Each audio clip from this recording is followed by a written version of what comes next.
Handa na ba ang inyong mga puso para sa isang kwentong susubok sa inyong pananaw tungkol sa pag-ibig at pagpapakatao? Sa isang paglalakbay na magpapakita kung paano ang isang pusong sinugatan ay maaaring maging mas matatag pa kaysa sa bakal. Sabi nila, ang pinakamalaking kasalanan ay ang manatiling tahimik habang unti-unti kang winawasak ng mga taong inaasahan mong magtatanggol sa iyo. Ngunit paano kung ang pananahimik na yon ay isang paghahanda lamang para sa pinakamalaking pagbangon? Halina't pakinggan natin ang kwento ni Liwayway at ang kanyang huling pamamaalam sa kahapon. Ang tunog ng maliliit na gulong ng kanyang maleta, ang tanging umalingaw-ngaw sa malawak at malamig na sahig na gawa sa marmol ng Villa Amihan. Bawat pag-ikot nito ay tila isang pagbilang palayo sa 5 taon ng kanyang buhay na inakala niyang isang magandang panaginip, ngunit nagtapos na isang masakit na bangungot. Mahigpit ang hawak ni Liwayway sa hawakan ng maleta. Ang lamig nito'y gumagapang sa kanyang palad, ngunit wala na itong panama sa panlalamig na bumabalot sa kanyang buong pagkatao. Wala na siyang luha. Naubos na ang mga yon kagabi sa bawat pagtiklop ng damit na minsan niyang isinuot sa masasayang okasyon, sa bawat pag-aayos ng mga gamit na nagpapaalala sa kanya ng mga pangakong napako. Ngayon, ang natitira na lang ay isang nakabibinging katahimikan sa loob ng kanyang dibdib. Sa wakas, ang matinis na boses ni Doña Estela Montenegro ay pumunit sa katahimikan, kasintalas ng isang bubog. Nakatayo ito sa itaas ng engrandeng hagdanan. Ang mga braso'y nakapamiwang, ang mukha'y bakas, ang hindi maitagong pagkasuklam, habang pinagmamasdan si Liwayway na tila isang basurang itinatapon. Akala ko'y mag-iimpake ka na ng buong mansyon sa bagal mo. Bilisan mo at ayaw kong makita pa ang pagmumukha mo sa pamamahayin na ito ni isang segundo pa. Hindi lumingon si Liwayway. Patuloy lang siya sa mabagal na paghila sa kanyang bagahe, bawat hakbang ay isang pighati. Ano, Liwayway? Wala ka man lang bang sasabihin? Patuloy ng kanyang biyenan. Bumababa na ito ng hagdan.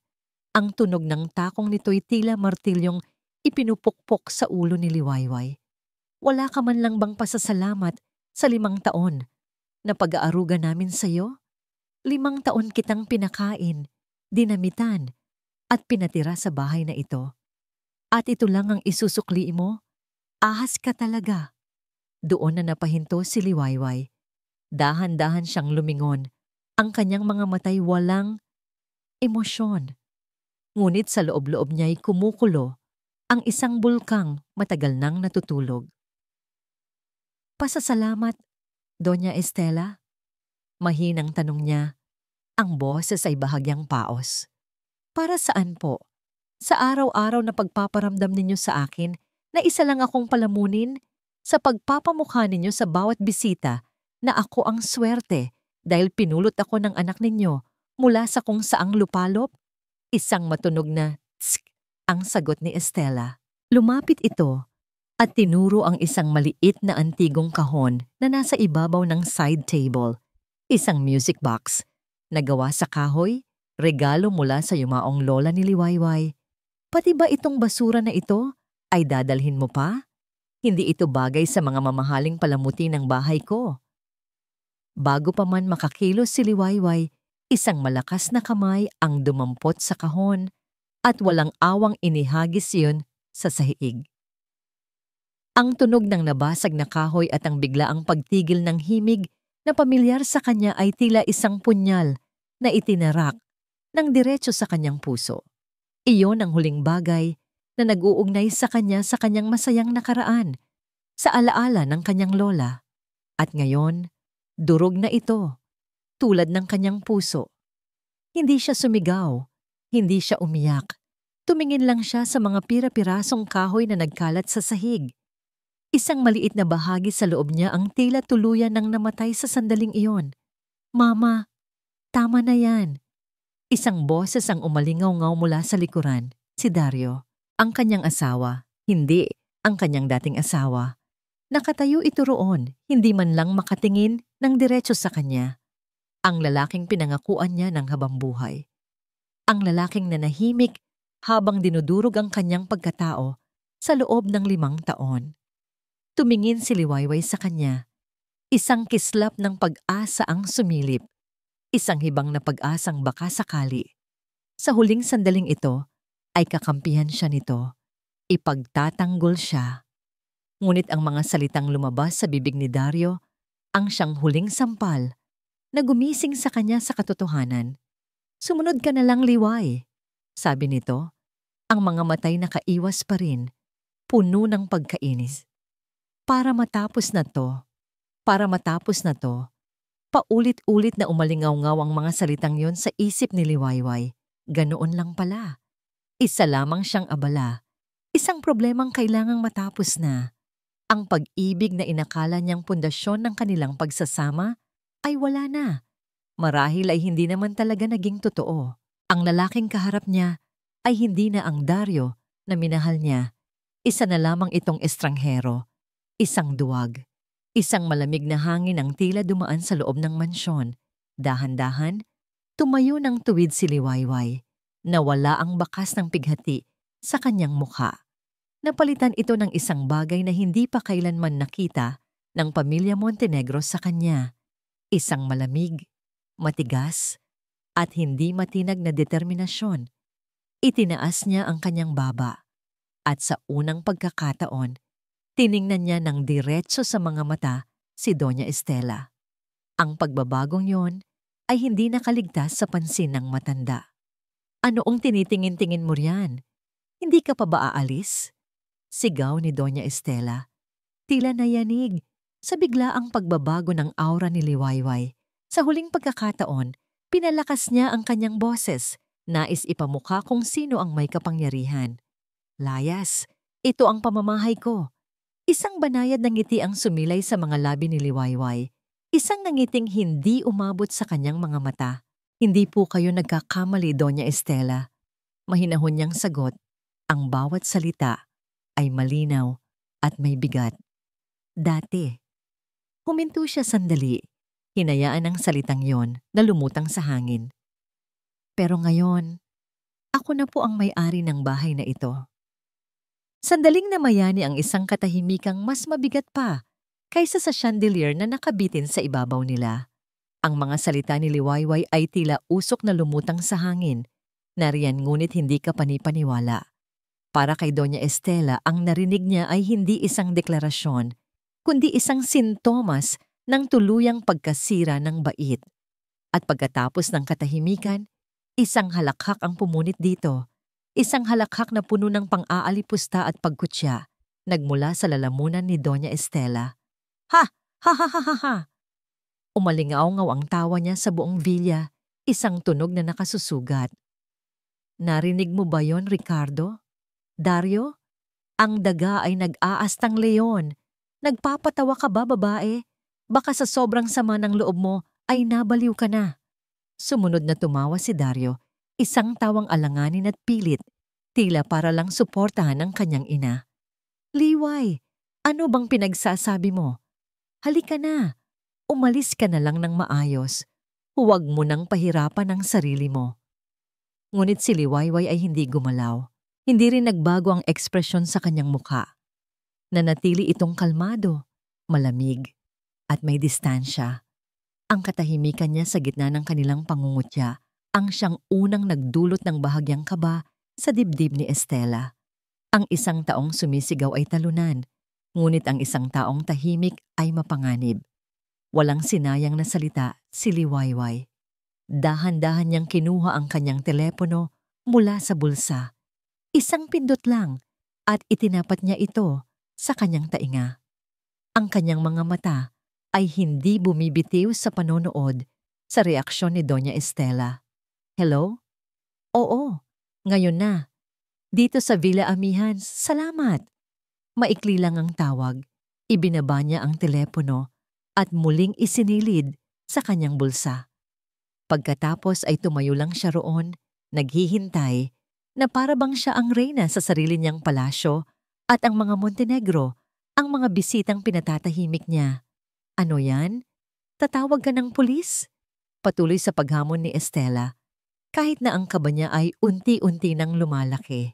Sige, tumawag ka para makita ng lahat kung paano kita palalayasin sa pamamahay ko. Wala pang 5 minuto ang nakalipas. Isang itim at eleganteng sasakyan ang pumarada sa tapat ng malaking pinto ng villa. Bumaba mula rito ang isang lalaking nasa edad 40, matangkad, nakasuot ng plansadong business suit at may dalang isang itim na leather briefcase. Ang kanyang tindig ay profesional at ang kanyang mukha ay seryoso. Binuksan ng isang katulong ang pinto at ang lalaki ay pumasok na may kumpiyansa. Lumapit ito nang diretso kay Liwayway at bahagyang yumukod. Ma'am Liwayway, magalang na bati nito. Ang eksenang yon ay tila isang malakas na sampal sa mukha ni Doña Estela. Isang estranghero, isang profesional na nagpapakita ng ganoong klaseng paggalang sa babaeng ilang minuto lang ang nakalipas ay tinawag niyang basura. At sino ka namang bastos ka para pumasok na lang basta-basta sa bahay ko? Sigaw ni Estela sa lalaki. Ang lalaki ay lumingon sa kanya. Ang mga matay kalmado at walang bakas ng takot. Magandang araw po, Ginang Montenegro. Ako po si Attorney Corpus, ang legal counsel ni Miss Liwayway Soliman. Attorney? Halos mabulunan si Estela sa kanyang sariling laway. Anong kailangan ng babaeng yan sa isang abogado? Para maghabol ng pera? Sabihin mo sa kliyente mo, wala siyang makukuha kahit isang kusing. Sa pagkakataong yon, ang asawa ni Estela, si Don Ricardo, na kanina patahimik sa isang sulok, ay humakbang pasulong. Bilang isang negosyante, alam niyang ang pagdating ng isang abogado ay nangangahulugan ng isang seryosong bagay. Estela, sandali! Saway niya sa asawa bago bumaling sa abogado. Attorney, ano po ang sadya ninyo rito? Hindi sumagot si Attorney Corpus. Tumingin muna siya kay Liwayway na bahagyang tumango. Pagkatapos noon ay binuksan niya ang kanyang briefcase at kinuha mula roon ang isang folder.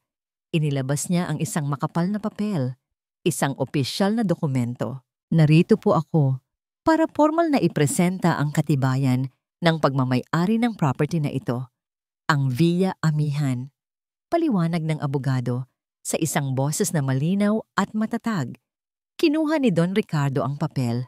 Nanlaki ang kanyang mga mata habang binabasa ang mga nakasulat dito. Ang kanyang paghinga ay bumigat. Ano yan, Ricardo? Ano ang nakasulat dyan? Naiinip na tanong ni Estela. Hindi makapagsalita si Don Ricardo. Tumingin lang siya mula sa papel patungo kay Liwayway. Ang kanyang mukha ay puno ng pagkalito at hindi paniniwala. Sa sobrang inis, inagaw ni Estela ang dokumento mula sa kamay ng asawa. Nanginginig ang kanyang mga kamay habang binabasa ang titulo ng lupa. Nakita niya ang lahat. Ang address ng Villa Amihan, ang technical description ng lote, at ang pangalan na nakarehistro bilang nag-iisang may-ari. Pangalan, Liwayway A. Soliman. Hindi Montenegro, Soliman, ang apelyido niya noong dalaga pa. At ang petsa ng pagkabili, ang petsa kung kailan nailipat sa pangalan niya ang titulo, ay nakasulat doon ng malinaw. 1 buwan bago pa man siya ikasal kay Dario. Nawala ang lahat ng kulay sa mukha ni Doña Estela. Ang kanyang mga labi ay naumid, ang kanyang paghinga ay tila nahinto. Ang papel na hawak niya ay hindi isang biro. May selyo ng gobyerno. May pirma ng mga opisyal. Ito ay tunay. Ito ay legal. Ang tawa niya kanina ay bumalik upang multuhin siya. Ang mga masasakit na salitang binitawan niya ay tila mga bumerang na bumabalik upang saksakin siya. Paano? Iyon lang ang salitang nagawa niyang ibulong. Ang boses ay basag. Si Liwayway, na kanina patahimik na nagmamasid, ay nagsalita na sa wakas. Ang kanyang boses ay walang bahid ng tagumpay, walang bahid ng galit, tanging isang malamig na katotohanan. Binibigyan ko kayo ng 24 na oras para lisanin ang pamamahay kao. Iniwan ni Liwayway ang Villa Amihan nang hindi na muling lumilingon. Ang mga nanlalaking mata ni Doña Estela, ang tulalang mukha ni Dario, at ang gulat na ekspresyon ni Don Ricardo. Lahat sila ay mga imaheng mabilis niyang iwinaksi sa kanyang isipan. Hindi na niya sila hahayaang maging sentro ng kanyang mundo. Hindi na ngayon. Habang nagmamaneho siya palayo sa malawak na subdivision na yon, ramdam niya ang bawat pag-ikot ng gulong ng kanyang sasakyan bilang isang pag-ikot palayo sa kanyang nakaraan. Pinatay niya ang radyo. Ang tanging gusto niyang marinig ay ang katahimikan, isang katahimikang magbibigay daan sa mga bumabagabag na tanong at sa mga alaala na matagal na niyang ibinaon sa limot. Ang kanyang destinasyon ay hindi isang hotel o bahay ng isang kaibigan. Ito ay isang lugar na kanya lamang, isang santuaryong itinayo niya mula sa kanyang mga pangarap, sa panahong ang mga pangarap niya ay puno pa ng kulay at pag-asa. Ilang minuto pa, ipinarada niya ang sasakyan sa tapat ng isang maliit ngunit eleganteng coffee shop. Sa itaas ng pinto, nakaukit sa kahoy ang pangalan, Hiraya Cafe. Pagpasok niya sa loob, agad siyang sinalubong ng amoy ng bagong timplang kape at mga bagong lutong tinapay. Ang mainit na ilaw at ang mga komportableng upuan ay tila isang yakap na sumalubong sa kanyang pagod na kaluluwa. Ito ang mundo niya, malayo sa malamig at mapagpanggap na marmol ng Villa Amihan. "Good morning po, Ma'am Liway." Masayang bati ng isa sa kanyang mga staff, isang dalagang nagngangalang Nene.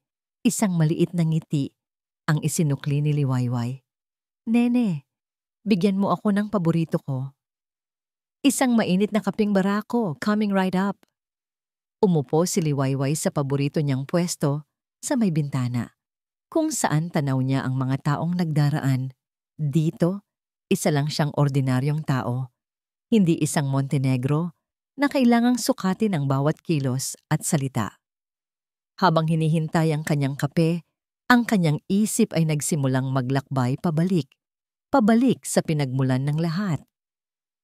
Flashback, 19 na taong gulang si Liwayway, nakaupo sa isang lumang silyang tumba sa probinsya sa harap ng kanyang lola Elena. Ang hangin ay sariwa at amoy ng mga bulaklak. Hinahaplos ng kanyang lola ang kanyang buhok. Ang mga mata nito'y malalim at puno ng karunungan. "Apo," sabi ng matanda, habang inaabot sa kanya ang isang luma at makapal na passbook. "Ito ang lahat ng naipon ko para sa'yo. Hindi ako nagkaroon ng anak, kaya't ikaw na ang tinuring kong sarili. Huwag mong iisipin na ito ay para lang gastusin." Nanginginig ang mga kamay ni Liwayway habang hawak ang passbook. Nakita niya ang halaga at hindi siya makapaniwala. Sapat iyon para bumili ng 10 bahay. "Lola, para saan po ito? Sobra-sobra naman po ito." Ngumiti ang kanyang lola Elena, isang ngiting may bahid ng lungkot. "Makinig ka, Hiraya." Iyon ang tawag sa kanya ng lola niya, mula sa salitang nangangahulugang bunga ng pangarap. Ang buhay ay hindi palaging mabait. Magmamahal ka. At minsan, sa sobrang pagmamahal mo, makakalimutan mo ang sarili mo. Hinawakan nito ang kanyang mga kamay ng mahigpit. "Tandaan mo ito, apo. Mahalin mo muna ang sarili mo. Ang yaman na ito ay hindi para bilhin ang pagmamahal nila. Ito ay para protektahan ka kapag kinalimutan na nila kung paano ka mahalin." Ilang buwan matapos ang pag-uusap na yon, pumanaw ang kanyang lola. At si Liwayway, dala ang kanyang mga pangarap at ang habilin ng kanyang lola, ay lumuwas ng Maynila. Flashback. Nasa loob siya ng isang opisina ng abogado, ilang buwan bago ang kasal nila ni Dario. Ang kanyang puso ay halos lumundag sa tuwa habang pinipirmahan ang deed of sale. Sa harap niya ay ang mga papeles ng isang magandang bahay sa isang kilalang subdibisyon, ang Villa Amihan. "Congratulations, Mr. Soliman," sabi ng abogado. Ngumiti siya ng pagkatamis-tamis. Ito ang magiging sorpresa niya kay Dario at sa pamilya nito. Isang regalo, isang dote na magpapatunay na hindi siya basta-basta. Nakarapat dapat siya para sa kanilang nag-iisang anak. Ito ang magiging pugad namin, sabi niya sa kanyang sarili. Dito namin palalakihin ang aming mga anak. Dito kami tatanda. Pinili niyang ilihim ito. Ayaw niyang isipin ni Dario na minamaliit niya ang kakayahan nitong magbigay ng magandang buhay. Ayaw niyang isipin ng mga Montenegro na binibili niya ang kanyang pwesto sa kanilang pamilya. Inakala niya, sa kanyang murang isipan, na iyon ang tamang gawin. Ang pag-ibig ay dapat tahimik, dapat mapagkumbaba. Anong laking pagkakamali. Present? Ma'am Liway, heto na po ang kape ninyo. Ang boses ni Nene ang nagpabalik sa kanya sa kasalukuyan. Tumingin si Liwayway sa mainit na tasa ng kape. Ang pait ng kapeng barako ay tila ang pait ng kanyang mga pinagdaanan. Tumingin siya sa kanyang refleksyon sa salamin ng bintana. Ang babaeng nakatingin pabalik ay hindi na ang babaeng umiiyak kagabi. Pagod ang kanyang mga mata, ngunit mayroon ng apoy sa loob nito. Ang apoy ng katotohanan.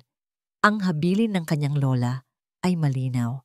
Protektahan ka kapag kinalimutan na nila kung paano ka mahalin. Hindi nila siya kinalimutan mahalin. Dahil sa simula pa lang, hindi naman talaga siya minahal. Ginamit lang siya. At ngayon, tapos na yon. Tapos na ang pagiging tanga. Sa gitna ng kanyang malalim na pag-iisip, biglang nag-vibrate ang kanyang telepono sa ibabaw ng mesa. Kinuha niya ito at nakita ang pangalan na nagpatigil sa kanyang paghinga. Dario calling. Pinagmasdan niya ang screen ng ilang segundo. Ang pangalan nito'y tila isang multo mula sa nakaraan na ayaw siyang tantanan. Sa huli, pinindot niya ang answer button, ngunit hindi siya nagsalita. Liway? Liway, please. Mag-usap tayo. Narinig niyang sabi ni Dario mula sa kabilang linya. Ang boses nito'y puno ng pagmamakaawa. Isang tono na hindi niya kailanman narinig mula rito. Puno ng gulat at marahil takot. Hindi sumagot si Liwayway. Pinakinggan lang niya ang desperadong paghinga nito sa kabilang linya. At sa bawat pagbuga nito ng hangin, naririnig niya ang tunog ng isang lalaking nawalan ng kontrol. Liway, nasaan ka? Umuwi ka na dito. Please lang. Patuloy ni Dario. Ang boses ay nagmamadali at naguguluhan. Nagkakagulo na dito. Si Mama hindi makapagsalita. Si Papa hindi alam ang gagawin. Ano ba tong nangyayari? Liway, para sa pamilya natin. Ayusin natin to. Pamilya. Ang salitang yon ay tila isang laso na gumapang sa kanyang pandinig. Pamilya. Ang pamilyang yun ba ang nagtanggol sa kanya noong tinawag siyang basura? Ang pamilyang yun ba ang umalo sa kanya sa bawat gabing umiiyak siya ng tahimik? Ang pamilyang yun din ang nagdiwang noong sa wakas ay napirmahan na ang kanilang divorce papers. Ang pagmamakaawa sa boses ni Dario ay hindi na nakapagpadurog ng kanyang puso. Wala na itong epekto. Ito'y isa na lamang ingay, isang nakakairitang ingay mula sa isang nakaraang gusto na niyang isara ng tuluyan. Tumingin si Liwayway sa kanyang tasa ng kape. Ang maitim na likido ay tila isang salamin, ngunit hindi na ang mahinang babae ang nakikita niya. Liway, andyan ka pa ba? Magsalita ka naman. Pagmamakaawa ulit ni Dario. Sa wakas, gumalaw si Liwayway, ngunit hindi para magsalita. Dahan-dahan niyang inilayo ang telepono sa kanyang tainga. Ang boses ni Dario ay naging isang maliit at desperadong bulong na lamang. Tinitigan niya ang screen sa pangalan ng lalaking minsan niyang pinangakuan ng walang hanggan at sa isang iglap, pinindot niya ang pulang icon sa screen. Ang boses ni Dario ay tuluyang nawala. Katahimikan. Ibinaba niya ang telepono sa mesa nang walang ingay. Dinuot niya ang kanyang tasa ng kapeng barako at dahan-dahang ininom ito. Ang pait nito ay gumuhit sa kanyang lalamunan. Isang pait na pamilyar, ngunit ngayon, sa unang pagkakataon, ang lasa nito ay hindi na sakit. Ito ay ang lasa ng kalayaan. Hindi alam ni Dario kung paano siya nakarating sa Hiraya Cafe. Ang alam niya lang, ang bawat minuto na lumilipas habang nagmamaneho siya ay tila isang oras ng pagkabaliw. Ang imahe ng kanyang inang si Doña Estela na napaupo sa sahig, tulala at hindi makapaniwala ay paulit-ulit na naglalaro sa kanyang isipan. Ang bahay na kinalakihan niya, ang simbolo ng kanilang yaman at kapangyarihan, ay hindi na pala sa kanila. At ang may-ari, ang babaeng ilang oras lang ang nakalipas, ay itinaboy nila na parang aso. Si Liwayway. Ang pangalan ay tila banyaga sa kanyang pandinig. Ang Liwayway na kilala niya ay mahinhin, laging nakayuko, at handang gawin ang lahat para sa kanya at sa pamilya niya. Ang Liwayway na kilala niya ay iiyak, hindi lalaban. Pero ang babaeng humarap sa kanina ay iba. Malamig ang mga mata, matatag ang boses, isang estranghera. Nakita niya ang cafe. Kakaiba ito, hindi katulad ng mga mamahaling restaurant na madalas nilang puntahan. Mayroon itong init at pakiramdam ng kapayapaan. Isang bagay na hindi niya kailanman naramdaman sa loob ng Villa Amihan. Ito ang mundo ni Liwayway. At sa paghakbang niya papasok, naramdaman niyang siya ang dayo. Nakita niya ito kaagad, nakaupo sa may bintana, tahimik na nakatingin sa labas habang hawak ang isang tasa ng kape. Ang sikat ng araw ay tumatama sa kanyang mukha at sa isang saglit, nakita ni Dario ang babaeng minsan niyang minahal. Ngunit nang lumingon ito at nagtama ang kanilang mga mata, nawala ang lahat ng yon. Ang mga mata nito ay walang emosyon, walang galit, walang sakit. Tanging isang nakabibinging kawalan. At iyon ang mas nakakatakot. Dahan-dahan siyang lumapit, ang bawat hakbang ay mabigat. "Liway," sabi niya sa pinakamahinahong boses na kaya niya. Hindi ito sumagot. Ibinabalang nito ang tingin sa kanyang kape. Umupo si Dario sa silyang nasa harapan niya, desperadong makahanap ng mga tamang salita. "Pinuntahan kita para mag-usap. Hindi ko maintindihan ang nangyayari. Ang bahay, paanong nangyari yon? Nakalagay na sa papel ang lahat ng kailangan mong malaman." Sagot ni Liwayway, hindi pa rin siya tinitingnan. Ang lamig ng boses nito ay tumagos sa kanyang puso. "Pero bakit? Bakit hindi mo sinabi? 5 taon, Liway. 5 taon tayong nagsama." Sa wakas, itinaas nito ang kanyang mga mata. At sa mga matang iyon, nakita ni Dario ang isang disyertong puno ng mga nasirang pangako. "May pagkakaiba ba kung sinabi ko, Dario? Pakikinggan mo ba ako?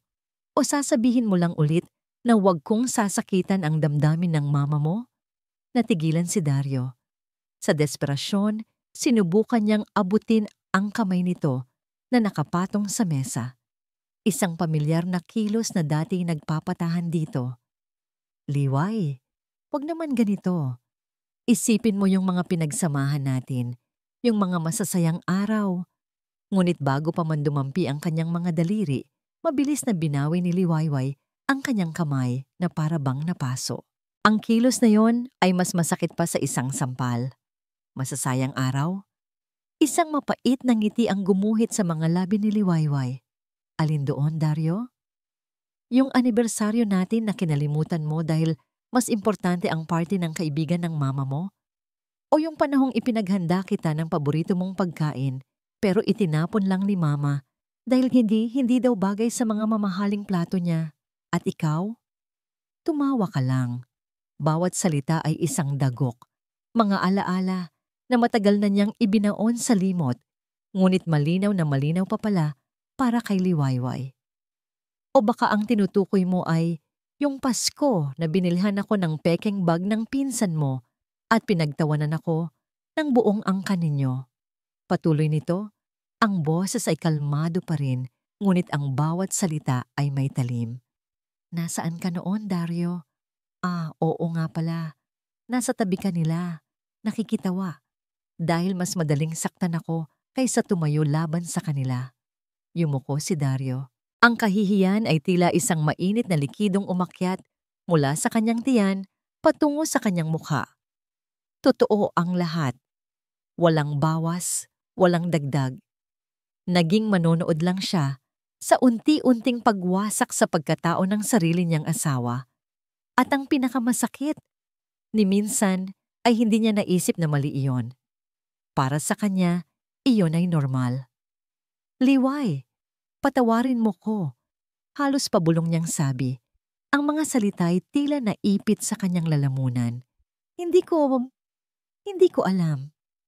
Iyan ang problema, Dario, sabi ni Liwayway. At sa pagkakataong yon, tumayo na siya.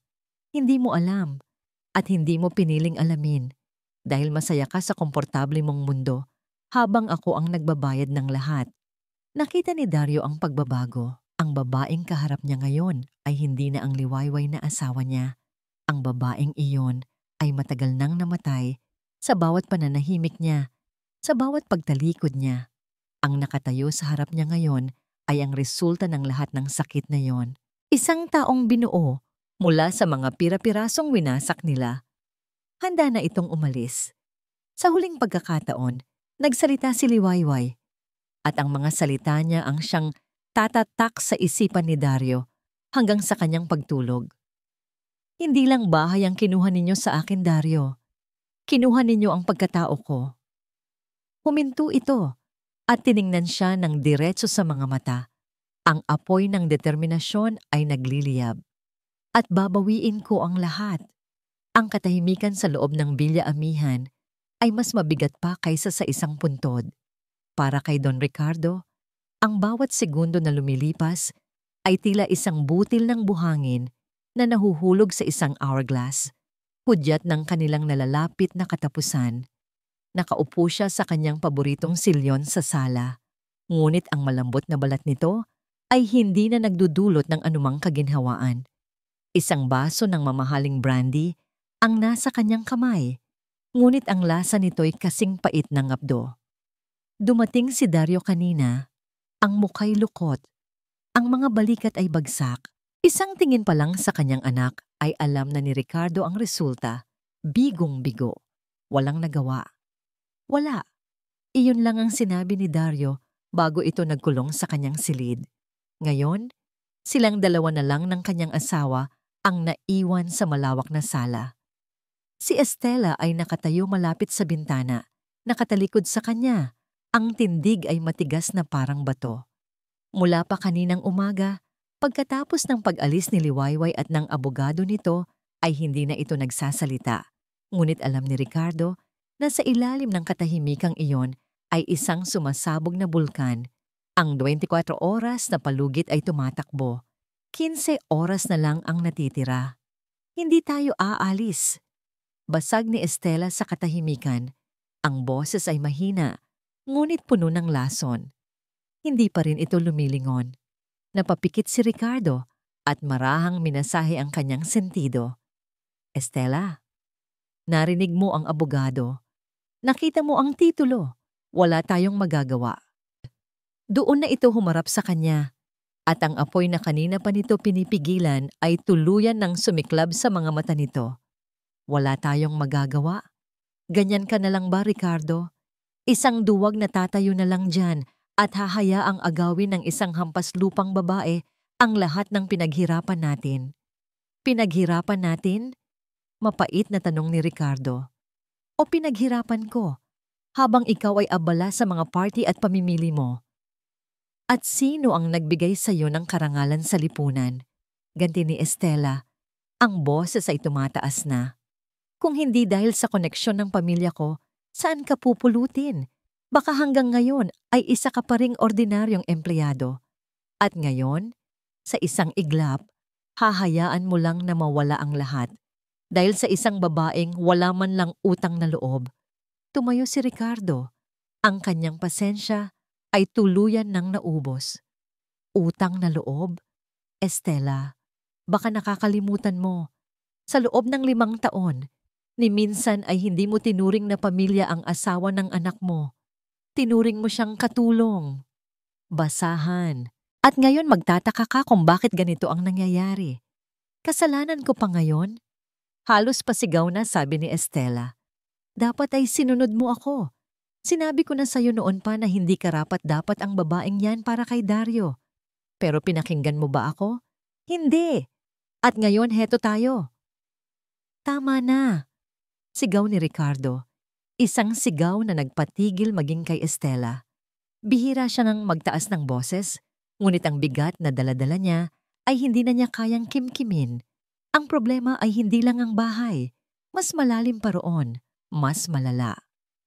Akala mo ba bahay lang ang problema natin? Sabi niya. Ang boses ay nanginginig sa pinaghalong galit at takot. Akala mo ba? Simple lang nalilipat lang tayo ng tirahan at tapos na ang lahat. Nangunot ang noo ni Estela. Ano bang sinasabi mo? Hindi na sumagot si Ricardo. Mabilis siyang naglakad patungo sa kanyang pribadong pag-aaral. Ilang saglit pa, bumalik siya na may dalang isang makapal na itim na folder. Walang sabi-sabi niya itong ibinagsak sa ibabaw ng mesang gawa sa salamin. Lumikha ng isang malakas na kalabog na umalingaw-ngaw sa buong silid. Napaatras si Estela sa gulat. Buksan mo! Utos ni Ricardo. Ang kanyang paghinga ay mabigat. Tingnan mo ang resulta ng lahat ng luho mo. Ng lahat ng paggasta mo na para bang walang katapusan ang pera natin. Nag-aatubiling lumapit si Estela. Binuksan niya ang folder. Ang mga unang pahina ay mga bank statement. Pula lahat. Overdrawn. Sumunod ay mga liham mula sa mga bangko. Mga demand letter para sa mga utang na hindi nababayaran. Mga loan na ginamit para sa expansion ng Montenegro Holdings na ngayon ay nalulugi. Mga liham mula sa mga supplier na nagbabantang magsasampa ng kaso. Hindi ito totoo. Bulong ni Estela. Ang kanyang mga kamay ay nagsisimulang manginig habang binubuklat ang bawat pahina. Ang bawat papel ay tila isang dagok sa kanyang sikmura. Totoo yan, Estela. Sabi ni Ricardo, ang boses ay basag na. Isang buwan na lang at babagsak na ang Montenegro Holdings. Lubog tayo sa utang. Ang bahay na ito, ang mga kotse, ang mga alahas mo, lahat yan, nakasangla.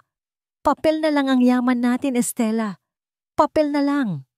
Sa wakas, nakita ni Ricardo ang isang bagay na hindi pa niya nakikita sa kanyang asawa sa loob ng 30 taon nilang pagsasama. Ang maskara ng pagiging arogante, ang aura ng pagiging isang donya, ay unti-unting nabibitak. Ang kulay sa kanyang mukha ay nawala, napalitan ng isang maputlang takot. Dinampot niya ang isang papel, isang final notice of foreclosure, at ang mga numero na nakasulat doon ay tila mga halimaw na sumusugod sa kanya. Ang pagkawala ng Villa Amihan ay hindi lang pagkawala ng isang tirahan. Ito ang unang pagbagsak ng domino. Kapag nalaman ng mga bangko na wala na sa kanila ang kanilang pangunahing asset, susugurin sila ng lahat ng kanilang pinagkakautangan. Masisira ang kanilang pangalan. Mawawala ang lahat. Ang katahimikan ay muling bumalot sa kanila. Ngunit ngayon, ay mas nakabibingi na. Ang bigat ng katotohanan ay dumagan sa kanilang dalawa. Bagsak na sila. Wala nang natira. Sa gitna ng mabigat na katahimikang iyon, isang matinis na tunog ang bumasag dito. Ping! Nagmula iyon sa laptop ni Ricardo na nakapatong sa isang mesa sa gilid. Isang email notification. Walang ganang lumapit si Ricardo para tingnan ito. Iniisip na isa na namang demand letter mula sa isang galit na kliyente. Ngunit nang makita niya ang sender, isang malamig na kuryente ang gumapang sa kanyang buong katawan. Mula kay Attorney Samuel Corpus, Legal Counsel, Office of LS, Paksa. Urgent. Notice of an emergency shareholders meeting for Montenegro Holdings. Napatitig siya sa screen. Binabasa ng paulit-ulit ang mga salita, hindi makapaniwala. Emergency Shareholders Meeting. Bakit? Paano at sino si LS? Sa harap ng isang malaking salamin sa kanyang walk-in closet, isang walk-in closet sa loob ng isang condo unit na matagal na niyang pag-aari at hindi alam ng mga Montenegro. Tinitigan ni Liwayway ang kanyang refleksyon. Ang babaeng nakatingin pabalik ay hindi na ang babaeng nakasuot ng simpleng bestida na laging nakayuko. Ngayon, nakasuot siya ng isang navy blue power suit. Ang tela'y tila baluti na yumayakap sa kanyang katawan. Ang kanyang buhok ay nakaayos sa isang eleganteng bun, walang ni isang hiblang wala sa lugar. Ang kanyang makeup ay simple ngunit may diin. Sapat lang upang bigyan ng talim ang kanyang mga mata at kulay sa kanyang mga labi. Bawat piraso ng kanyang kasuotan, mula sa matulis na dulo ng kanyang stiletto hanggang sa simpleng perlas sa kanyang mga tainga, ay pinili para sa isang layunin, upang magbigay ng mensahe ng kapangyarihan at hindi matinag na kumpiyansa. May kaunting kaba sa kanyang dibdib, isang maliit na paru-parong nagwawala. Ngunit sa bawat pagtibok nito, naroon ang isang mas malakas na puwersa, ang alaala ng 5 taon ng pagtitiis, ang alaala ng basag na music box, ang alaala ng mga salitang, "Sumunod ka na lang, Liway, para matapos na to." Humugot siya ng isang malalim na hininga.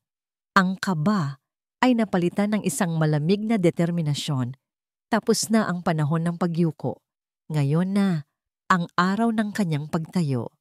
Pagdating niya sa lobby ng Montenegro Holdings, ang gusaling minsan niyang pinasukan bilang isang mahiyain at halos hindi napapansing asawa ng young boss. Lahat ng mata ay napunta sa kanya. Ang mga dating empleyadong binabati niya ng may ngiti na hindi man lang siya tinitingnan ay napahinto sa kanilang ginagawa. Ang mga bulungan ay tila mga bubuyog na umuugong sa kanyang paligid. Siya yon, di ba? Yung dating asawa ni Sir Dario. Anong ginagawa niya rito? Ibang-iba ang itsura niya. Parang hindi siya yung dati. Hindi niya pinansin ang mga ito. Naglakad siya ng diretso patungo sa elevator. Ang bawat hakbang ay may bigat at layunin. Sa kanyang likuran ay si Attorney Corpus, ang kanyang anino, ang kanyang sandata. Pagbukas ng pinto ng elevator sa executive floor, ang mismong sahig kung saan ang opisina ng kanyang biyenan at dating asawa ay matatagpuan. Isang nakabibinging katahimikan ang sumalubong sa kanila. Ang mga sekretarya at executive assistant na naroon ay napatingin sa kanya.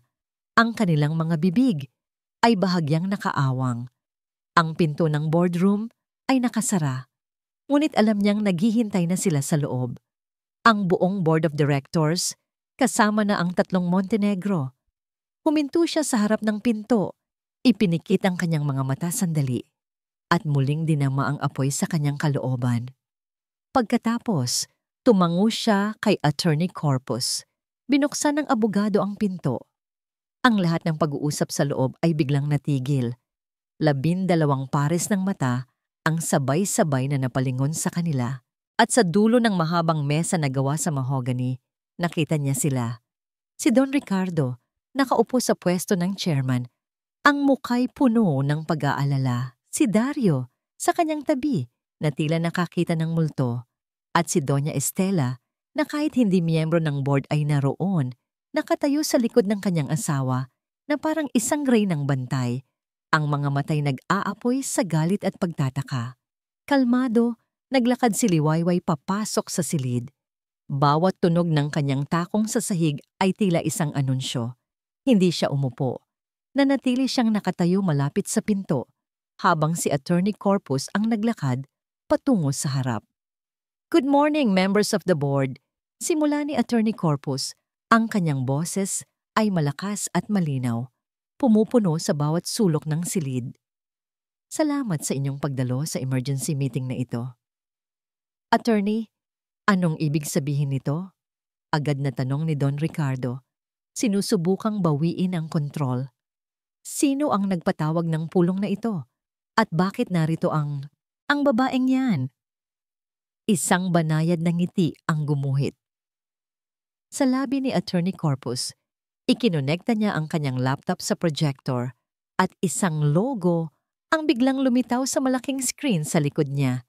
Isang simpleng LS Capital.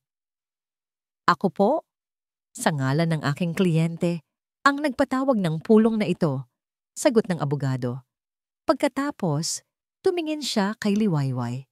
Ang aking kliyente na nagmamay-ari ng LS Capital. Nagsimula na ang bulungan sa loob ng silid. Sa loob ng nakaraang 2 taon, patuloy ni Attorney Corpus habang sunod-sunod na lumalabas sa screen ang mga dokumento, mga flowchart at mga numero, ang Montenegro Holdings ay dumanas ng matinding pagkalugi. Upang makaiwas sa tuluyang pagkabangkarote, kinailangan ng kumpanyang umutang ng malaki at magbenta ng malaking porsyento ng kanilang mga shares sa merkado sa napakamurang halaga. Namutla si Don Ricardo. Ang mga pribadong impormasyong ito ay inilalantad sa harap ng lahat. Ang hindi ninyo alam, sabi ng abogado, ang kanyang boses ay may diin, ay may isang investment firm na tahimik na bumibili ng lahat ng inyong mga utang mula sa mga bangko. Isang firm na dahan-dahang namimili ng lahat ng shares na ibinenta ninyo. Ipinakita niya sa screen ang isang listahan ng mga transaksyon, mga pangalan ng shell corporations, mga petsa, lahat ay komplikado.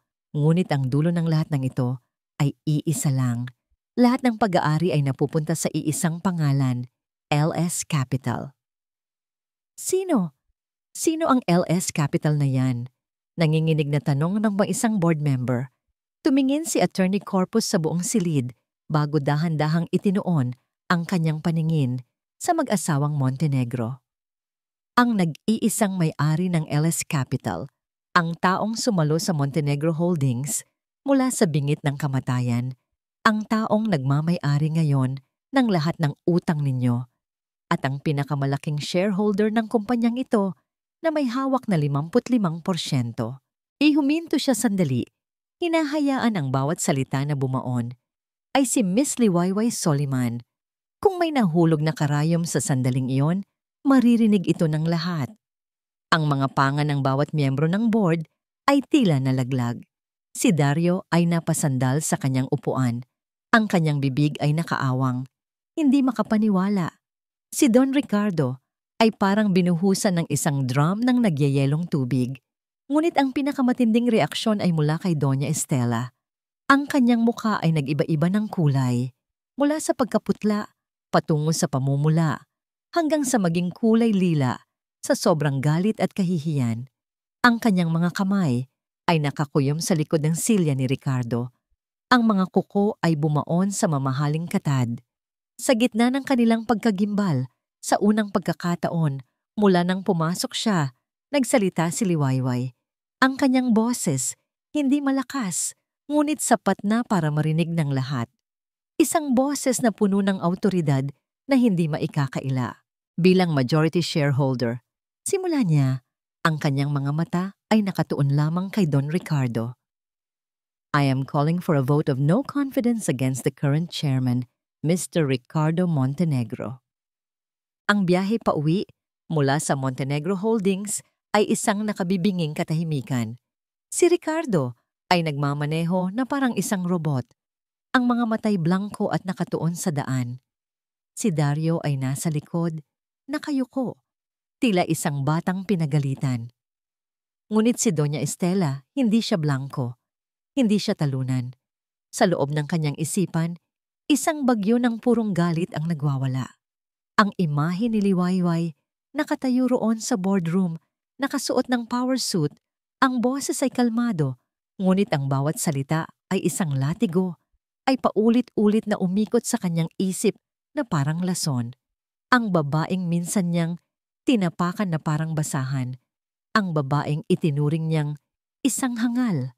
Ang babaeng iyon ay naglakas loob na agawin ang lahat mula sa kanya.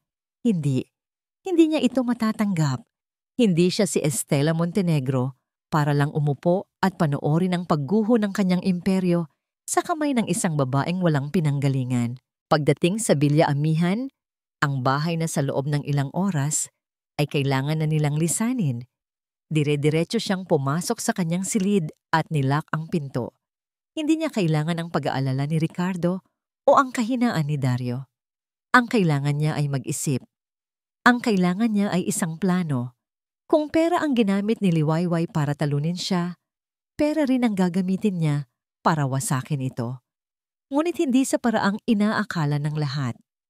Ang pera ay hindi lamang para bumili ng mga bagay. Ito rin ay para bumili ng mga kwento, bumili ng mga kasinungalingan, at sumira ng isang reputasyon na mas mahirap itayong muli kaysa sa isang gusali. Kinuha niya ang isang lumang telepono mula sa kanyang drawer, isang teleponong hindi nakarehistro sa kanyang pangalan. Ginagamit niya para sa mga espesyal na tawag. Hinanap niya ang isang pangalan sa kanyang contact list, isang pangalang alam niyang magagawa ang trabaho ng walang tanong. Basta't tama ang bayad. Benji Castro. Isang mamamahayag na walang reputasyong pinangangalagaan, kilala sa pagsusulat ng mga bayad na artikulo at character assassination. Perpekto. 2 oras ang lumipas. Sa isang dimly lit pribadong silid ng isang mamahaling restaurant, magkaharap na sila ni Benji. Ang lalaki ay may manipis na bigote at mga matang tila laging naghahanap ng oportunidad. Doña Estela, bati nito, may kasamang isang madulas na ngiti. Isang malaking karangalan. Ano po ang maipaglilingkod ko sa inyo? Hindi nagpaligoy-ligoy si Estela. Naglabas siya ng isang makapal na sobre at dahan-dahan itong itinulak sa ibabaw ng mesa. Mayroon akong isang kwento para sa iyo, Benji. Isang kwentong magiging laman ng balita sa buong bansa. Sinilip ni Benji ang laman ng sobre. Nanlaki ang kanyang mga mata sa dami ng perang laman nito. Sapat na para bumili ng bagong kotse. Mabilis niyang isinara ito. Nakahanda po akong makinig, Donya. May isang babaeng nagngangalang Liwayway Soliman. Simula ni Estela, ang kanyang boses ay malamig at kalkulado. Ang dating asawa ng anak ko.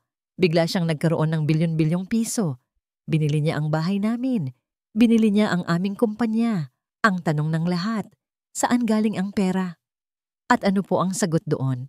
Tanong ni Benji, inaamoy na ang isang malaking iskandalo. Sumandal si Estela sa kanyang upuan, isang mapanirang na ngiti ang gumuhit sa kanyang mga labi. Dito na niya huhugutin ang kanyang pinakamatinding sandata, ang pagdududa. Simple lang, Benji. Walang mana, walang loto. Ang katotohanan, si Liwayway Soliman ay may isang matandang mayamang kinakasama, isang don mula sa isang kilalang pamilya. Habang kasal pa siya sa anak ko, isa na siyang kirida. Ginamit niya ang kanyang katawan para makakuha ng pera at ang perang iyon ang ginamit niya para sirain ang pamilya namin. Itinulak niya ang isa pang bagay sa ibabaw ng mesa. Isang litrato. Isang litratong kuha mula sa isang business event 2 taon na ang nakalipas. Nakangiting nag-uusap sa litrato si Liwayway at isang matandang business associate ni Ricardo. Isang litratong walang mali siya, ngunit sa tamang anggulo at sa tamang kwento, ito ay magiging isang ebidensya ng kataksilan. Iyan ang lalaki, dagdag ni Estela. Gawin mo ang lahat. Palabasin mong siya ang kabit. Palabasin mong si Liwayway ay isang desperada at makating babae na ginawa ang lahat para sa pera. Gusto kong pandirihan siya ng lahat. Gusto kong kamuhian siya. Tumango si Benji, ang kanyang mga matay nagningning sa kasakiman. Consider it done, Doña Estela. Bukas ng umaga, sisikat ang araw sa isang bagong Liwayway Soliman, isang Liwayway Soliman na wawasakin ng buong Pilipinas. Matapos ang kanilang pag-uusap, umuwi si Estela. Pagpasok niya sa kanyang silid, humarap siya sa malaking salamin. Tinitigan niya ang sarili niyang refleksyon. Ang babaeng nakatingin pabalik ay hindi talunan. Galit oo, nasaktan marahil, pero hindi talunan. Isang malamig na ngiti ang muling gumuhit sa kanyang mga labi habang pinagmamasdan ang kanyang sarili. Hinaplos niya ang kanyang pisngi. Akala mo tapos na, Liwayway? Sabi niya sa kanyang isipan. Akala mo nanalo ka na. Ngayon pa lang ako magsisimula. Dudurugin kita. Ipapahiya kita sa paraang hihilingin mo na sana ay nanatili ka na lang isang daga.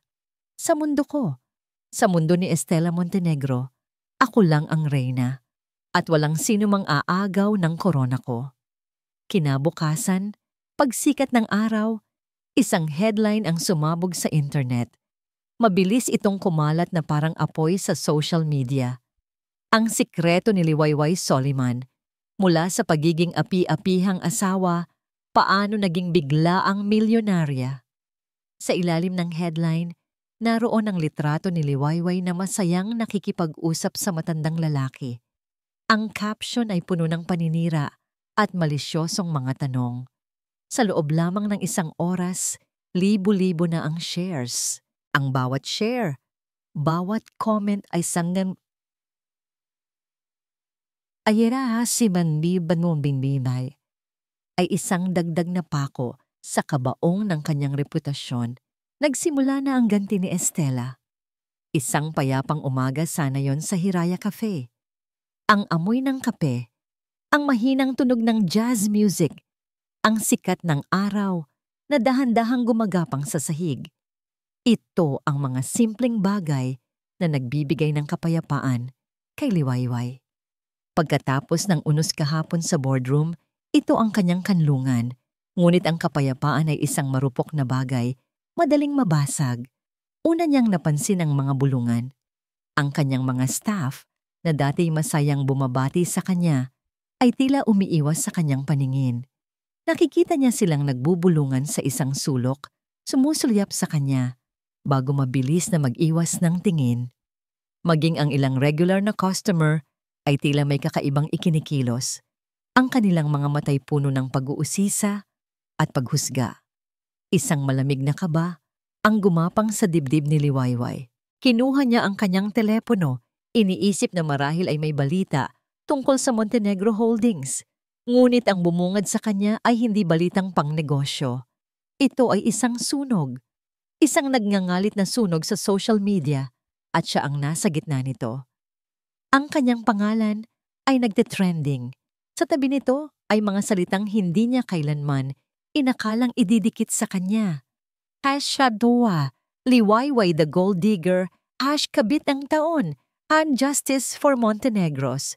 Nanginginig ang kanyang kamay habang binubuksan ng link ng artikulo.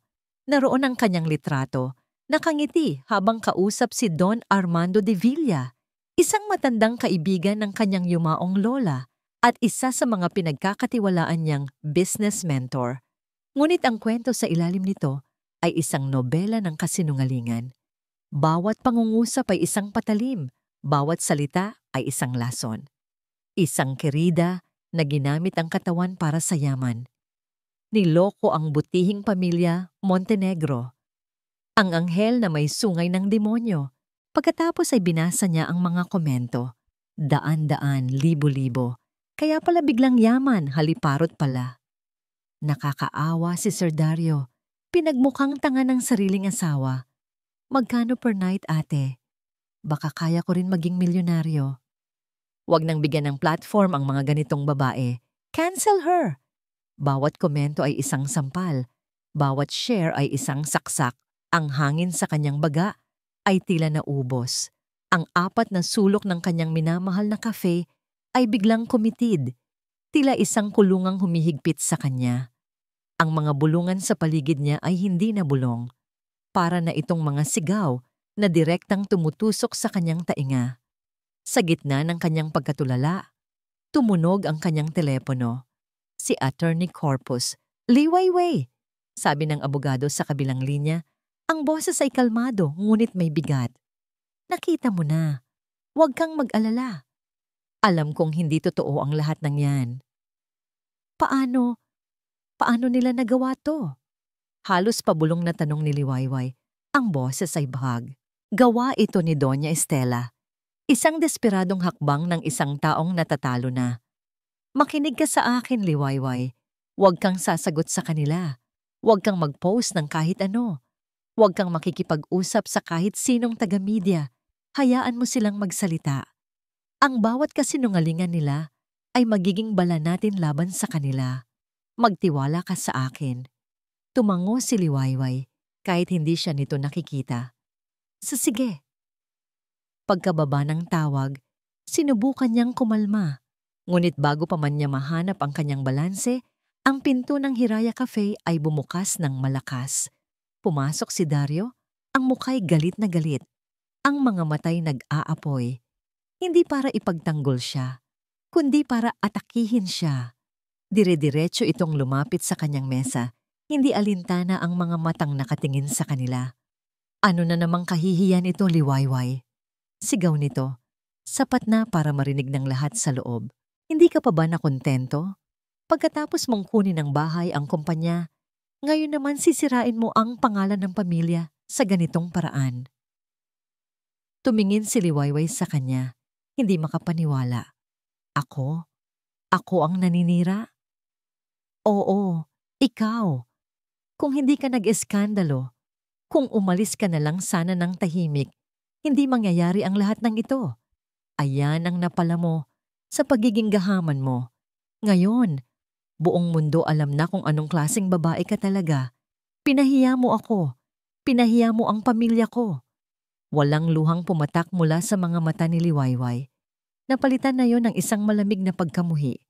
Ang lalaking kaharap niya ay hindi na kailanman magbabago. Kahit kailan, ang sarili lang niya at ang pamilya niya ang mahalaga. Siya ay palaging magiging kontrabida sa kwento nila. Tapos ka na? Malamig niyang tanong. Hindi, sigaw ni Dario. Hindi hanggat hindi mo ibinabalik ang sa amin. Wala akong kinuha na hindi sa akin, Dario. Matigas niyang sagot. At kung kahihiyan lang ang pinag-uusapan natin, matagal mo na akong ipinahiya. Matagal mo na akong pinabayaan, kaya't umalis ka na. Umalis ka na sa pamamahay ko. Iginuhit niya ang kanyang kamay sa paligid ng kafe. Umalis ka na sa mundo ko. Natigilan si Dario. Ang mga salita ni Liwayway ay tumama sa kanya na parang isang pader. Umurong siya. Ang galit ay napalitan ng pagkalito, bago tuluyang umalis na may buntong hininga ng pagkatalo. Pagkaalis ni Dario, ang buong cafe ay tahimik. Ngunit ang mga mata ng lahat ay nasa kanya pa rin. Puno ng paghusga. Naramdaman ni Liwayway na nag-iisa siya. Nag-iisa sa gitna ng isang digmaang hindi niya sinimulan. Nang akala niya ay hindi na sasama pa ang araw na yon, isang lalaking nakauniforme ang pumasok sa cafe. Lumapit ito sa kanya ng may paggalang ngunit may opisyal na tindig. Kayo po ba si Miss Liwayway Soliman? Tumango siya. Inabot nito sa kanya ang isang makapal, kulay brown na sobre. Pinadadala po ito mula sa Regional Trial Court. Nanginginig ang kanyang mga kamay habang binubuksan ang sobre. Sa loob, naroon ang isang opisyal na dokumento. Isang summon, isang kaso. Civil Case Number 2025-11-8. Plaintiff, Doña Estela G. Montenegro. Defendant, Liwayway A. Soliman, nature of case, for usurpation of real property and damages. Nakasulat doon ang mga salitang halos magpabagsak sa kanya. Kinakasuhan siya ng panloloko at sa pilitang pag-agaw ng ari-arian. Ang halimaw na si Doña Estela ay hindi lang sumisira sa kanyang pangalan. Gusto nitong ipakulong siya. Ang pag-uwi ni Liwayway sa Villa Amihan ay hindi na isang pagbabalik ng isang reyna sa kanyang palasyo. Ito ay ang pag-uwi ng isang sugatang sundalo sa isang malawak at walang laman na larangan ng digmaan. Ang bawat silid na kanyang madaanan, na minsan niyang pinangarap na punuin ng tawanan ng mga anak, ay tila nangungutya sa kanya. Ang mga mamahaling muebles ay mga malamig na anino. Ang katahimikan ay isang mabigat na kumot na bumabalot sa kanya. Pinaparamdam ang bigat ng kanyang pag-iisa. Ang demanda, ang iskandalo, ang mga salita ni Dario. Lahat ay tila mga lason na sabay-sabay na kumakalat sa kanyang sistema. Hindi na ito laban para sa pera o ari-arian. Ito ay isang laban para sa kanyang pangalan, sa kanyang pagkatao. At sa unang pagkakataon, naramdaman niyang natatalo siya. Paano ka lalaban sa isang kasinungalingan na mas pinaniniwalaan ng mga tao kaysa sa katotohanan? Paano mo ipagtatanggol ang iyong sarili kung ang buong mundo ay nahatulan ka na? Napaupo siya sa gilid ng malaking kama sa master's bedroom, ang kama na minsan niyang pinagsaluhan kasama si Dario. Binuksan niya ang drawer sa tabi nito at nakita ang isang bagay na kinalimutan na niyang itapon, ang kanilang wedding album. Nanginginig ang kanyang mga kamay habang binubuklat niya ang bawat pahina. Naroon ang kanilang mga nakangiting mukha sa simbahan, ang kislap sa kanyang mga mata habang isinusuot ni Dario ang sing-sing sa kanyang daliri. Ang larawan nila kasama ang pamilya Montenegro, lahat ay nakangiti. Mga ngiting ngayon ay alam na niyang peke at puno ng pagkukunwari. Ang bawat larawan ay isang paalala ng kanyang katangahan. Isang paalala sa babaeng minsang naniwala na ang pag-ibig ay sapat na. Isang babaeng handang ibigay ang lahat, kahit ang kanyang sariling pagkatao, para sa isang pamilyang hindi naman siya kailanman itinuring na tunay na kapamilya. At doon, sa wakas, bumagsak ang mga luhang kanina pa niya pinipigilan. Hindi ito isang tahimik na pag-iyak. Ito ay isang hagulgol na puno ng sakit, pagsisisi at matinding pagod. Umiyak siya para sa nasirang music box. Umiyak siya para sa nasayang na 5 taon. Ngunit higit sa lahat, umiyak siya para sa babaeng nasa larawan, ang liwayway na puno ng pangarap, na ngayon ay wala nang natira, kundi mga pira-pirasong alaala at isang pusong pagod ng lumaban. Sa gitna ng kanyang pag-iyak, isang tunog ng doorbell ang bumasag sa katahimikan ng mansyon. Nag-alinlangan siyang tumayo. Sino ang pupunta sa kanya sa mga oras na ito? Ang media? Isang galit na kapitbahay? Dahan-dahan siyang bumaba. Sa screen ng intercom, nakita niya ang mukha ni Attorney Corpus. Pagbukas niya ng pinto, nakita ng abogado ang kanyang namumugtong mga mata at basang pisngi. Walang sinabi si Attorney Corpus tungkol dito. Pumasok lang ito ng tahimik. Naisip kong baka kailangan mo ng kasama, sabi lang nito sa mahinang boses. Hindi na siya nagtanong tungkol sa kaso. Hindi niya binuksan ang usapan tungkol sa iskandalo. Sa halip, dumiretso ito sa kusina. Ilang minuto pa, bumalik ito na may dalang 2 tasa ng mainit na tsaa. Inabot nito ang isa sa kanya. Umupo sila sa sala, sa gitna ng katahimikan. Ang tanging maririnig ay ang mahinang paghigop nila ng tsaa. Ang simpleng presensya ng abogado ay isang bagay na hindi niya inaasahan. Isang katahimikang hindi nang huhusga. Isang presensyang nagsasabing, nandito ako. Ngunit sa kabila ng lahat, ang tiwala ni Liwayway ay wasak na. Ang bawat tao sa paligid niya ay may motibo. Ang bawat tulong ay may kapalit. Pagkatapos ng ilang minutong katahimikan, tiningnan niya ang abogado. Ang kanyang mga mata ay puno ng pagod at pagdududa. Attorney, mahina niyang tanong. Ang boses ay paos mulo. Mula sa pag-iyak, lahat ng kanyang lakas, lahat ng kanyang tapang ay tila nawala. Ang natira ay isang babaeng natatakot at litong-lito. Maari ko ba talagang pagkatiwalaan ka? Napatigil si Attorney Corpus sa pag-inom ng tsaa. Dahan-dahan niyang ibinaba ang tasa. Tumingin siya ng diretso kay Liwayway at sa pagkakataong yon, nakita ni Liwayway ang isang emosyong hindi pa niya nakikita sa mga mata nito dati. Hindi ang talas ng isang abogado, kundi isang malalim at matagal ng kalungkutan. Tila may sariling bigat ang mga salitang bibitawan nito. Higit pa sa kliyente ang turing ko sa iyo, Liwayway. Seryoso nitong sabi, ang bawat salita ay may diin. Dahil ang laban mo, huminto ito sandali. na para bang may isang malaking sikretong malapit ng mabunyag. Ay laban din ng pamilya ko. Ang silid ng korte ay malamig at walang kaluluwa. Bawat ugong ng aircon, bawat mahinang pag-ubo mula sa gallery ay umalingaw-ngaw na tila isang hatol. Para kay Don Ricardo, ang bawat segundo sa loob ng silid na yon ay isang pagdurusa. Nakaupo siya sa tabi ng kanyang asawa, si Estela, na may postura ng isang reynang tiwalang-tiwala sa kanyang tagumpay. Ang abogadong kinuha nila, isang kilalang mabangis na litigant, ay panay ang bulong ng mga kasiguraduhan sa kanya. Relax, Don Ricardo. This is just a preliminary hearing. At sa mga ebidensyang hawak natin, malaki ang tsansa na hindi na ito aabot sa full trial. Bulong ng abogado nila. Ngunit hindi mapanatag si Ricardo. Sa kabilang panig ng silid, nakaupo si Liwayway. Payapa ang kanyang mukha. Walang bahid ng takot.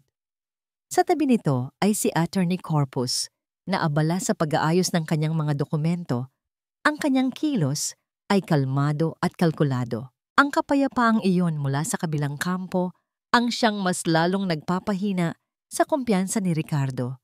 Nagsimula ang pagdinig. Unang nagsalita ang abogado ni Estela. Magaling ito. Mahusay magsalita. Inilatag niya ang kanilang mga ebidensya, ang mga peking bank statement na nagpapakitang may malalaking perang pumasok sa isang account na gawa-gawa lang, ang testimonya ng isang bayarang saksi na nakakita raw kay Liwayway na may kasamang ibang lalaki, at ang litratong naging sentro ng iskandalo. Pininta niya si Liwayway bilang isang mang-aagaw, isang manloloko, isang babaeng nagplano ng lahat mula pa sa simula. Bawat salita ng abogado ay tila isang batong ipinupukol kay Liwayway, ngunit hindi man lang ito kumurap. Nanatili itong nakatingin sa hukom, ang kanyang dignidad ay buo pa rin. Nang matapos ang abogado ni Estela, isang mayabang na ngiti ang sumilay sa labi nito. Tumingin si Ricardo sa asawa. Nakita niya ang ningning ng tagumpay sa mga mata nito. Ngunit ang ningning na yon ay hindi nagtagal. Tumayo si Attorney Corpus. Your Honor? Simula nito, ang boses ay magalang ngunit may awtoridad. Mabilis niyang sinagot ang bawat akusasyon. Ang bank statement ay peke at mayroon siyang sertipikasyon mula sa bangko para patunayan ito. Ang bayarang saksi ay may record ng perjury sa ibang kaso. At ang litrato? Your Honor, ang lalaking nasa litrato ay si Don Armando de Villa, isang respetadong negosyante at matalik na kaibigan ng yumaong lola ng aking kliyente. Narito po ang kopya ng kanilang mga email correspondence sa loob ng maraming taon. Patunay na ang kanilang relasyon ay parang sa isang lolo at apo. Isa-isang gumuho ang mga haligi ng kasinungalingan na itinayo ni Estela. Ngunit hindi pa doon natapos si Attorney Corpus. At tungkol naman po sa pagbili ng Villa Amihan at ng shares ng Montenegro Holdings, patuloy nito, narito po ang lahat ng legal na dokumento, kasama na ang certified true copy ng last will and testament ng yumaong si Ginang Elena Soliman, na nagpapatunay na si Miss Liwayway ay tumanggap ng sapat na mana para gawin ang lahat ng ito ng legal. Isang makapal na folder ang inilapag niya sa mesa ng Clerk of Court. Your Honor, malinaw na ang kasong ito ay walang basihan. Ito ay purong paninirang puri lamang, kaya't hinihiling po namin na i-dismiss ang kaso. Ngunit bago pa man makapagsalita ang hukom, huminga ng malalim si Attorney Corpus. Tila ang lahat ng nauna niyang sinabi ay isang pambungad lamang para sa kanyang pinakamalaking pasabog. Dahan-dahan siyang lumingon, hindi sa hukom, kundi sa kanilang lamesa. Ang kanyang mga mata ay diretso at matalim. Ngunit ang tingin niya ay hindi para kay Estela o kay Dario. Ito ay para kay Ricardo. At nagsalita ito sa isang boses na biglang naging personal, isang boses na tila nagmula sa isang malayong nakaraan. Pero may isa pa po akong bagay na gustong linawin. Ang tunay na dahilan kung bakit personal kong tinanggap ang kasong ito. Lahat ng tao sa korte ay nakatingin sa kanya. Sa loob ng 30 taon, sabi nito, ang mga matay hindi bumibitiw kay Ricardo. May isang kwentong ipinaniwala sa akin. Isang kwentong puno ng kasinungalingan na sumira sa buhay ko at naglayo sa akin sa aking pamilya. Nagsimulang kabahan si Ricardo. Hindi niya maintindihan kung saan patungo ang lahat ng ito.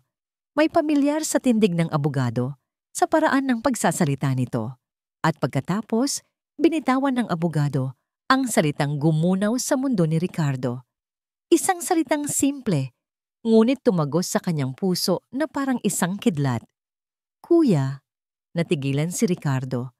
Ang buong silid ay tila nawala. Tanging ang mukha na lang ng abogado ang kanyang nakikita. Kuya, walang ibang taong tumawag sa kanya niyan, maliban sa isa. Isang taong matagal nang wala. Isang taong inakala niyang patay na. Ang kanyang bunso, ang kanyang kapatid na nawala na, parang bula matapos akusahan ng pagnanakaw sa sarili nilang kumpanya. Si Samuel. Sa Sam, halos hindi marinig na bulong ni Ricardo. Itinaas ng abogado ang kanyang kanang kamay. At sa kanyang daliri, naroon ang isang singsing na may selyo ng kanilang pamilya. Isang singsing na ibinigay ng kanilang ama sa kanyang bunsong anak. Ang singsing na inakala ni Ricardo ay naibenta na o nawala magpakailanman. Sa sandaling iyon, lahat ng duda ay nawala. Ang abogadong kaharap niya, ang taong nagligtas kay Liwayway, ay si Samuel Montenegro. Ang kanyang kapatid, buhay. Napatingin si Ricardo sa kanyang asawa. Ang mukha ni Estela ay walang kulay. Ang kanyang mga mata ay nanlalaki sa purong takot at hindi paniniwala. Ang kanyang bibig ay bahagyang nakaawang, ngunit walang salitang lumalabas. Siya ay isang estatwang gawa sa yelo. Nakakulong sa isang bangungot na siya mismo ang lumikha. Ibinaba ni Samuel ang kanyang kamay at muling humarap kay Estela. Ang kanyang mga mata ay nag-aalab na sa isang apoy na 30 taong kinimkim. Nagbalik ako para bawiin ang lahat ng ninakaw mo sa akin, Estela. Sabi ni Samuel, ang boses ay matigas na parang bakal at para ilantad ang tunay mong pagkatao. Para kay Doña Estela, ang mundo ay nagsimulang umikot ng mabagal. Ang bawat tunog sa loob ng korte ay tila humina at naging isang malayong ugong. Ang tanging malinaw sa kanya ay ang mukha ni Samuel, ang mukha ng multo ng nakaraan na bumalik upang singilin siya. Hindi totoo yan. Nagsisinungaling siya. Sigaw ni Estela. Ang kanyang boses ay biglang naging matinis at puno ng gulat. Ito ang unang pagkakataon na nawala ang kanyang kontrol. Patay na siya. Aksidente. Matagal na siyang patay. Ngunit hindi natinag si Samuel. Ang kanyang kalmadong tindig ang siyang mas lalong nagdiin sa pagka-hysterical ni Estela. Hindi ako namatay, Estela. Sagot ni Samuel. Ang kanyang mga matay hindi bumibitiw sa kanya.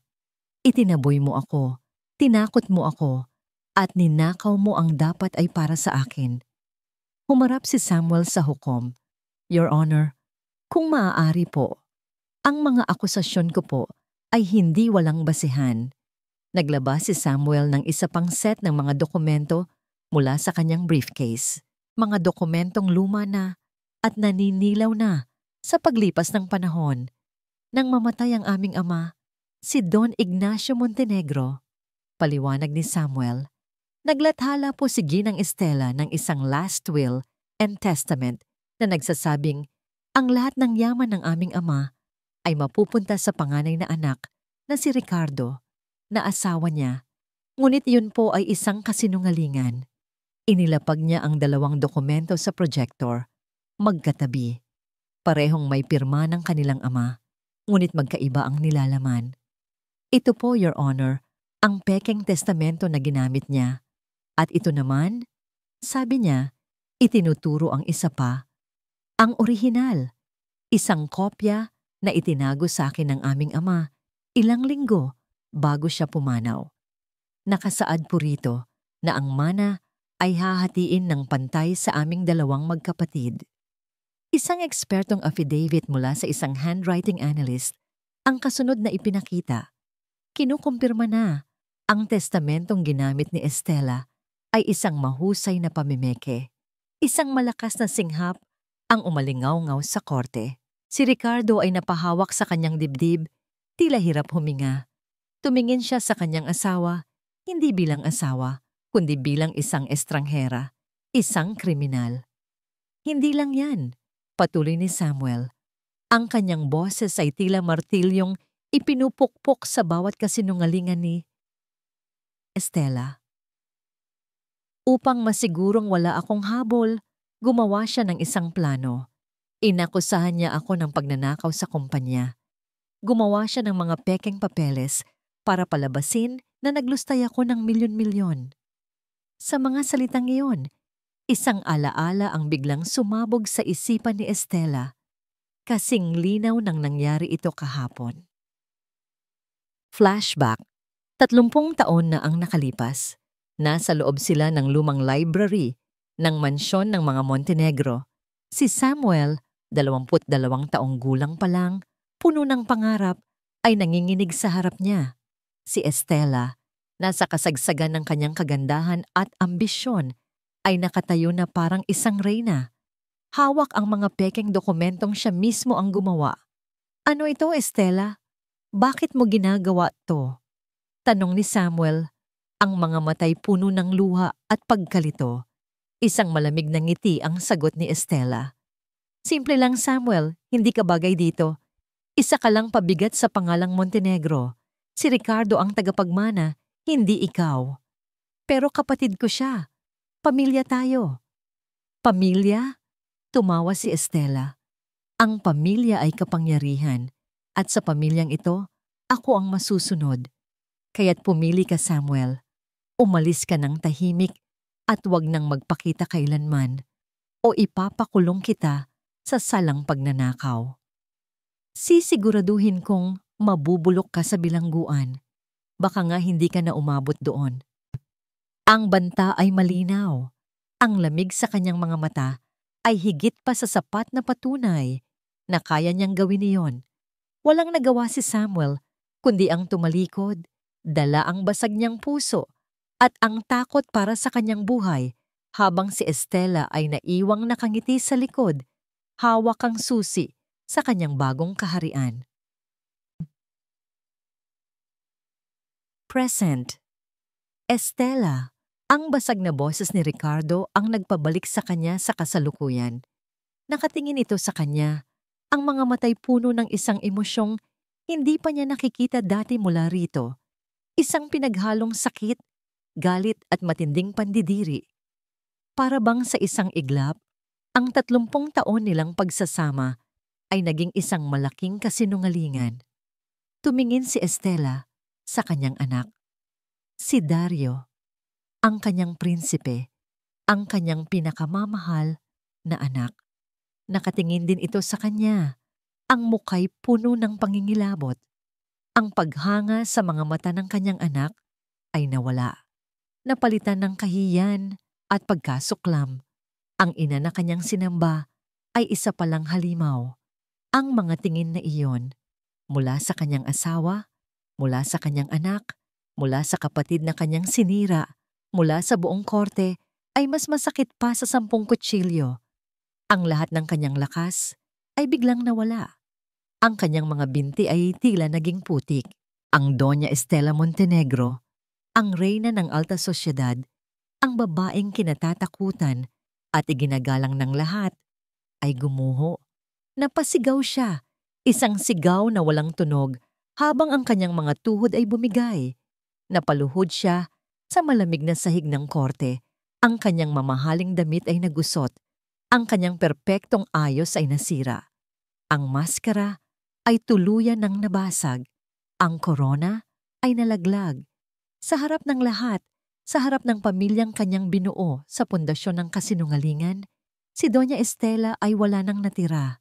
Siya ay talunan, wasak, at nag-iisa. Ang mga araw na sumunod sa pagdinig sa korte ay tila isang panaginip na dahan-dahang naglalaho. Ang iskandalo ni Liwayway ay napalitan ng mas malaki at mas makatotohanang iskandalo ng mga Montenegro. Ang kaso laban sa kanya ay ibinasura at ang mga kasong kriminal naman laban kay Estela, pamemeke, perjury at pandaraya ang siyang umusad. Ang Montenegro Holdings ay nasa ilalim ng bagong pamunuan ni Samuel na nagsimula sa mahirap na proseso ng paglilinis at pagbangon muli. Ngunit para kay Liwayway, ang tagumpay ay walang lasa ng paghihiganti.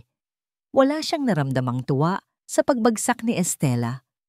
Tanging isang malalim na pakiramdam ng kapaguran at isang tahimik na kalungkutan para sa isang pamilyang sinira ng sarili nitong kasakiman.